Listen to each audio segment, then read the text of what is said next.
morning, everyone.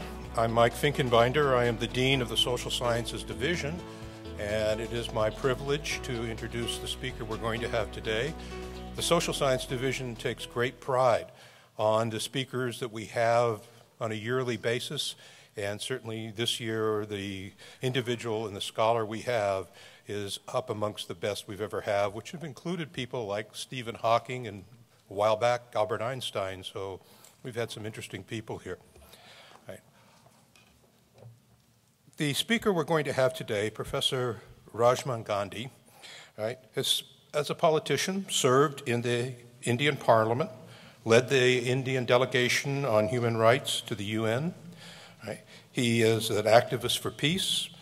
He is currently a South Asian Middle Eastern Studies professor at the University of Illinois at Urbana-Champaign. Author of numerous books. His latest one, which is a monumental biography of his grandfather, Gandhi, the Man, His People, and the Empire. We're very privileged to have Professor Gandhi here today, and at this point I would like to thank two people who were very influential in bringing him here. One of our adjuncts in history, Louise Gandhi, and another historian, Professor Susie Ling, who put this all together. I want to thank them.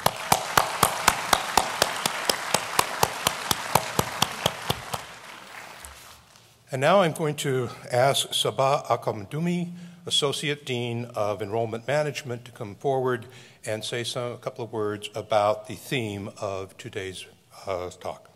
Sabah? Good morning. It's such an honor to be here today with you. Professor Rajmohan Gandhi, welcome to PCC. My name is Sabah Al-Qaddoumi, and I'm a member of the PCC family. It is an honor for me to say a few things about the great teacher, Mahatma Gandhi, and the message that his grandson is carrying on with what he taught the world many, many decades ago. As I was growing up in the Middle East, I remember as a young man going to high school and going to junior high school that the message of the great prophet at this time, they used to call him the Prophet Gandhi, had a message of peace and nonviolence. It was tremendous how it impacted us, how nonviolence could actually be a very powerful way of achieving the things that you wanted to achieve.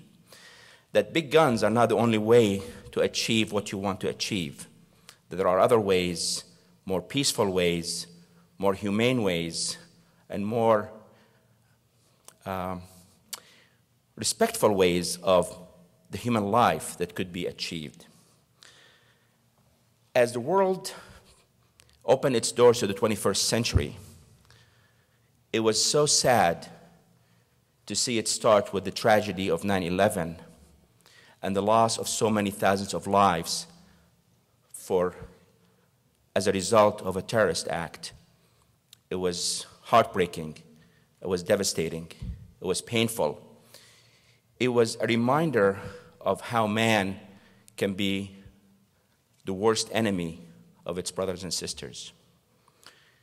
As we witness the bloodshed on both sides of the Israeli-Palestinian conflict, as we see the struggle that both the Israelis and the Palestinians go through on a daily basis trying to make their lives peaceful, as we look at the bloodshed in Iraq, in Afghanistan, in Kenya, in Chad, the message of Mahatma Gandhi becomes very, very relevant to what's happening in the 21st century. The struggle that we're seeing is not new, but it certainly is painful because we're witnesses to the events that are going on. We are part of it. You are part of it. I am part of it. And I think that it is important for us if we could be reminded of another message that went on in India last century that said, you know what, there are different ways of doing things. Dr. Martin Luther King had a dream, and I think we all share in that dream, that man can live in peace, and that man can live in freedom, and that we can be instrumental as the young men and women of today to make a difference. Professor Rajmohan Gandhi is keeping that message alive. Through his work, through his writing, through his activities, through his participation, he's keeping the work of the great teacher, Mahatma Gandhi, alive. I think it's important that these words continue to echo its virtues and values in the minds of the world leaders today and in the decision makers of today. The teachings of Mahatma Gandhi need to live on, and I'm so proud of his grandson, Professor Rajmohan, to keep that message alive. With great honor, I'd like to introduce to you Professor Rajmohan Gandhi.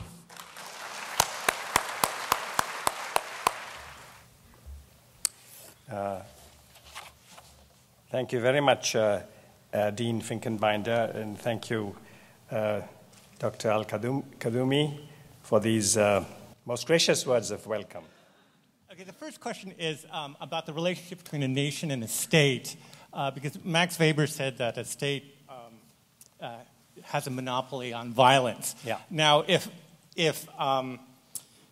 your grandfather was the founder of the Indian nation, what was his conception of a state? Did he believe that, policemen shouldn't have guns, that there should be no armies, and so forth? And the second question, before I forget it, and if you have to choose one, please answer this one. I was wondering how children in the Gandhi family were raised. If you went to school and a bully attacked you, were you instructed not to hit back? And also, were you denied, guns, toy guns to play with, and so forth? Two absolutely terrific questions. Thank you so much. I'll deal with the second one first. Yes, we wanted, in those days when I was 9, 10, 11, 12 in Delhi, bows and arrows rather than guns were the great toys of choice. And I wanted them, but my parents were against those weapons. I mentioned these 3 attacks that took place on Gandhi in South Africa, one at the hands of Indians, one at the hands of whites, one at the hands of blacks. And his eldest son, Harilal, who afterwards became a great rebel against his father, he was, he was already 20 or so at this time.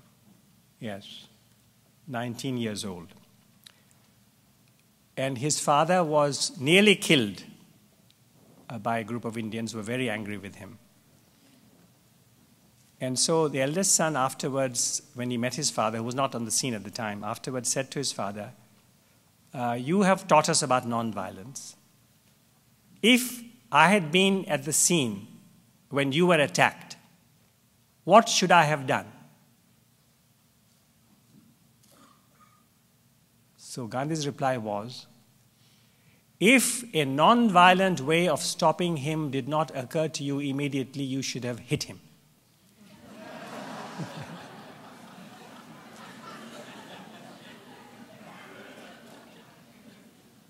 So that is the answer to your question.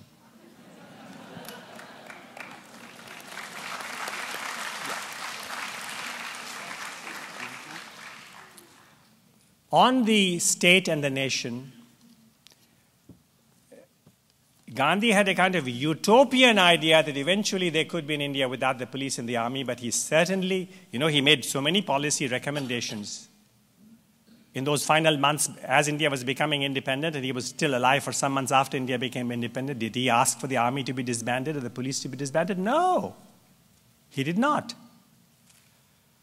He knew that a state had its own logic, but he was hoping to create a nation that eventually would influence the state towards nonviolence. But he certainly was not so unrealistic as to ask for the elimination of the police and the army from the Indian state as the Indian state was created. Okay, thank you very much for two good questions. Yeah, I have a question about one of the ideas for which Gandhi was known. Is the idea of Brahmacharya, yeah, which is a lifelong abstinence from sex. And obviously you are here, and we're very happy for that lapse. But I mean, what is it all about? I mean, was he trying to convince all Indians to abstain from sex, or the whole world? Thank you. By the way, before I answer this, and I will answer it, detailed answers to your question and detailed answer to your question are to be found in the book. I mean detailed answers. That's the really only proper answer I can give, is to say that, because these questions cannot be answered in 3 or 4 sentences, and the answers are to be found. No, Gandhi certainly did not want to convert all of humanity into celibates and therefore to bring about the end of humanity. No. What he felt, rightly or wrongly, what he felt was that a person who accepts perfect chastity, celibacy, will acquire tremendous power in his or her own life and thereby be able to influence the world around that person. That's it.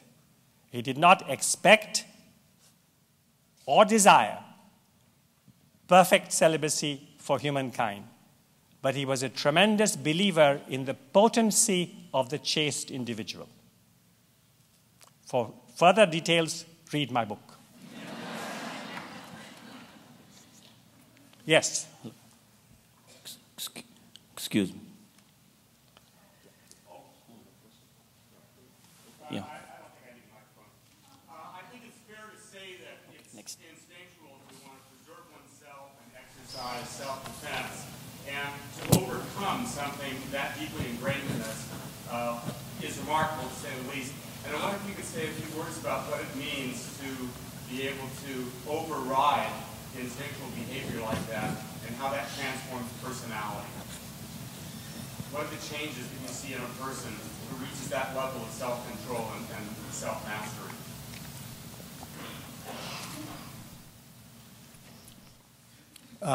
I think the answer to your question has to be at 2 levels. One, yes, undoubtedly there is this possibility that many individuals have demonstrated through history, that which is also at the core of the teaching of most of the great religions of the world, that if you attain this great self-control, then you can really achieve amazing things. But there is also nonviolence as a technique, even for those who are unable to, unwilling to, feel that they cannot attain that perfect self-control in their own lives. There is still the choice. If you have a goal of social justice, political justice, racial justice, are you going to attain that goal through violent means or through non-violent means? Earlier, as I was introduced, the reference was made to Palestine, to Israel. And great events are taking place in Pakistan currently, and so many other parts of the world. And these issues are before all of us, whether or not we are inclined to take that tough path of personal self-control. There is that other choice also to make. And I feel that Gandhi speaks to us at both levels. So I will stop at that, with that on your question. Yes? We all know that Mahatma Gandhi had the principles of nonviolence, truth, satyagraha, and he lived with that principles all his life. There was one shift in the nonviolence practice that he followed during the Second World War. The Indian soldiers fought for Britishers in the Second World War, And it is said that Mahatma Gandhi accepted that the Indian soldiers fight for Britishers. Of course, the later part, we did know that India achieved the independence. But what was that one single reason or a few reasons that Mahatma Gandhi shifted from his non-violence theory, ordering or requesting the Indian troops to fight the Second World War for Britishers? I have to correct you. Gandhi never asked Indian soldiers to join the British Army in the Second World War. He did not do that. In fact, he, as you know, he launched the Quit India movement during World War II. And so that information that you have is incorrect. But perhaps you are confusing what you said about Second World War with what Gandhi did do in the First War. In the First Great War, Gandhi did urge Indians to join the British attempt against the Germans in the First World War. And this was, Gandhi's view was that if Indians joined the British attempt, then the British would be more inclined to agree to India's political demands. This was his logic in the First World War. But as far as the Second World War is concerned, your information is quite incorrect, and Gandhi did not ask the Indians to do that. But again, I would ask everyone to read Gandhi's attitude to World War I and World War II in a book called Gandhi, the Man, His People, and an Empire. Hello, sir. Yes? On this side here, over here. Yes. Yes. Thank you very much for being here today. I was very struck by a statement in a reading that you made earlier in regards to the warrior and the demoralization of those who are involved in war. And I've worked and I've counseled many students on this campus who have come back from this war and talked with them, and their feelings and their thoughts have been varied. Yeah. And so what I would like to know is how you could express how Gandhi would counsel these students who are coming back, who are wanting to now return to civilian life and continue their studies, and quite frankly, some of them that may also be going back again. I was just talking to a young man who may be deployed again in summer. Wow. But I would like to just hear your words and reflections on that. Thank you. I must say that I would love to meet people like that and offer whatever little I can offer in terms of support and friendship to people like that.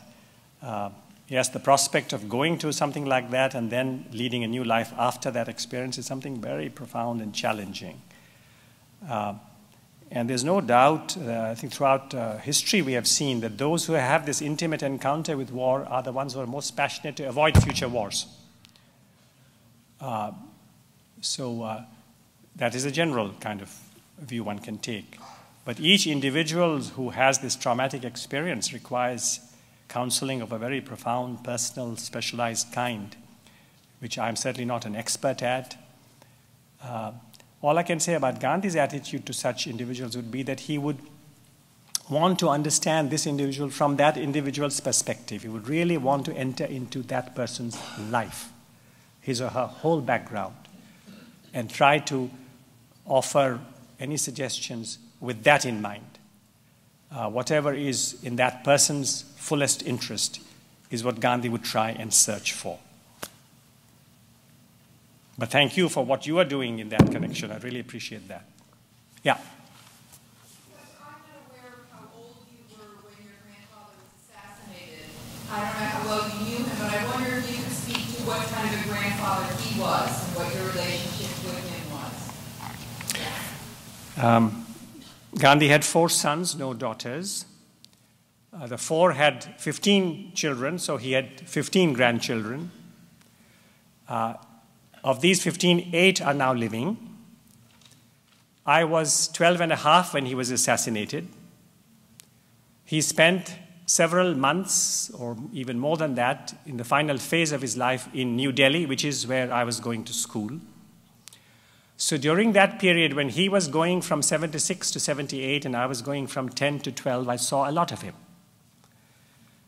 I saw a lot of him in conditions that were not conducive to leisurely conversations between grandfather and grandson. India was becoming independent, and simultaneously violence was taking place, and Hindus and Muslims in some places were at each other's throats. India was being divided.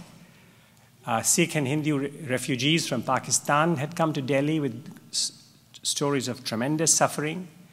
Many Muslims from Delhi were being pushed out of Delhi, and they had their stories of tremendous suffering. And so Gandhi had to give virtually all his time to these people who were in very great immediate hardship.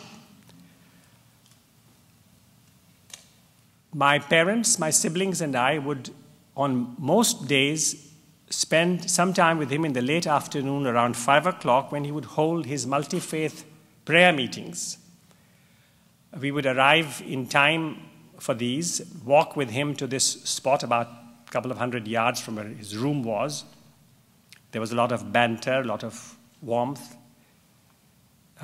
small talk. And as we arrived at the prayer site, all conversation ceased, and we all became quite serious. And the prayer meetings were very interesting things that Gandhi had kind of innovated, created, you might say, these multi-faith prayer meetings. For about 20 minutes or so, there were verses, prayer songs from different religions, depending on who was likely to be in the congregation. There generally were a few hundred, sometimes a few thousand at these gatherings. And at the end of the prayers, Gandhi would then give his opinions on the burning issues of the day. And by this time, India was independent, and the government of India was run by his followers, and Gandhi's prayer meeting talks were broadcast on the radio. So we would walk with him to the prayer meeting and for his talk afterwards. I would often sit near him, and there were before us all these hundreds of people, men, women, and children, but mostly older people, including youngsters, but there were some children present. And these were people who loved him, who looked upon him as the father of India, but some of them were also very unhappy, and some of them were quite angry with him because he had failed to prevent the partition of India. And he had failed to prevent the great, terrible killings that had taken place. Now, part of the multi-faith prayer meeting, fairly early on at the prayers, was a verse from the Quran, the opening chapter, Al-Fatiha. And at times, when that verse was recited, some young Hindus and Sikhs would stand up and say, "We don't want to hear that prayer. We have just come from Pakistan. We have seen terrible things done in the name of religion, in the name of the Holy Quran, and we can't listen to this."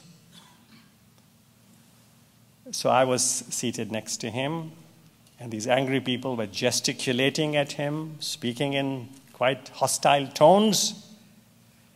It was perfectly possible that they would come up to him and knock him down, and this old man, who didn't have any weapons and no bodyguard, he could easily be knocked down. So I would ask myself, what is my duty if this happens? How do I protect this guy? He would say to them, "All right, let's ask everybody else's view. So what do you all think?" And of course, everybody would say, "We don't mind. We don't object to this." So he would say to them, "See, this is what everybody else wants. So even if you don't like it, please go by the wishes of the majority." And most of the times they would agree. There were times when they would say, "No, we just will not allow you to have the Quran at this occasion." So Gandhi would say, "All right, if you don't want the Quran, I will cancel everything else also in the program. And I will proceed straight to my remarks." Then we would walk back with him, and again some banter. Sometimes, not very often, but sometimes with my parents, I would see him around 9 p.m., which was his bedtime, when there were fewer people around him, and we could have a more quiet, more peaceful time. My young brother Gopal was then 2 years old, 10 years younger than me, and he was learning new tricks. And he and my grandfather would make faces at each other. And he did relax at that time and forgot all the incredible burdens he was carrying. He was very affectionate towards me and other grandchildren.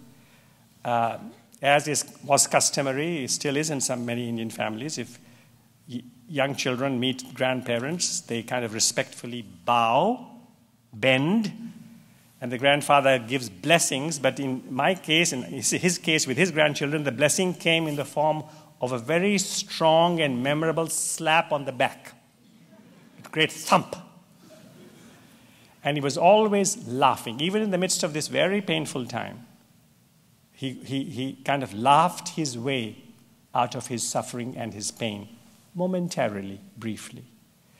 So my interactions with him were very brief, very, I think, profound, unforgettable, but also encounters of a grandson with his grandfather, not just a youngster with some very great individual. Hi. As I'm approaching my adult life, I'm understanding the importance of legacy. And I would like to know your thoughts on the legacy that Gandhi have left behind for you and your descendants and his descendants. Thank you.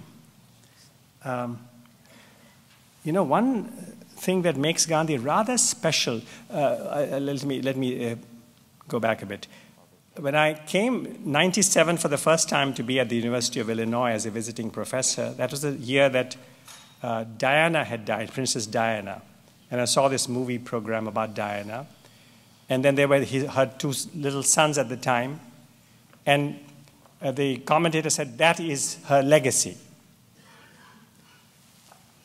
And I said to myself now, isn't that strange?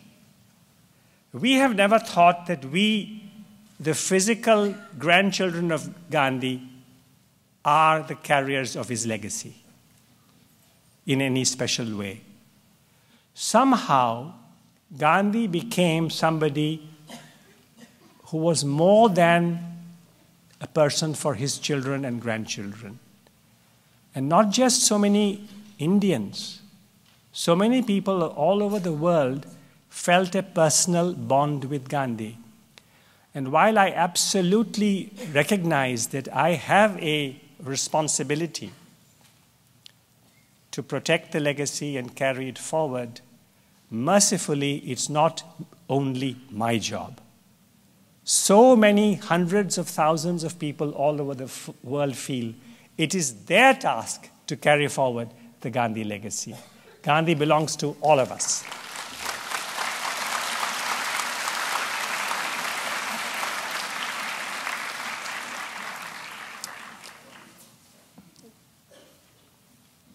With your experience in the United Nations, what do you think about the fact that the U.S. has a doctrine of preemptive strike, and how has that affected the credibility of the UN? I am in total and complete disagreement with the U.S. doctrine of preemptive strike.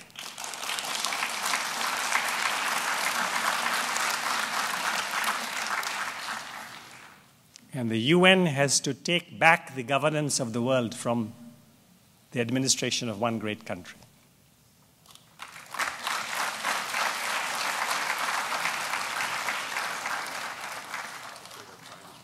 Yes. Thank you very much. Thank you.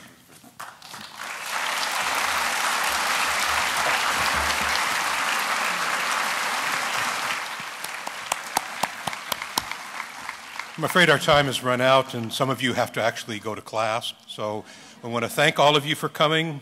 We want to thank Professor Gandhi, and we want to thank him for presenting a message which can be an inspiration to all of us. Thank you.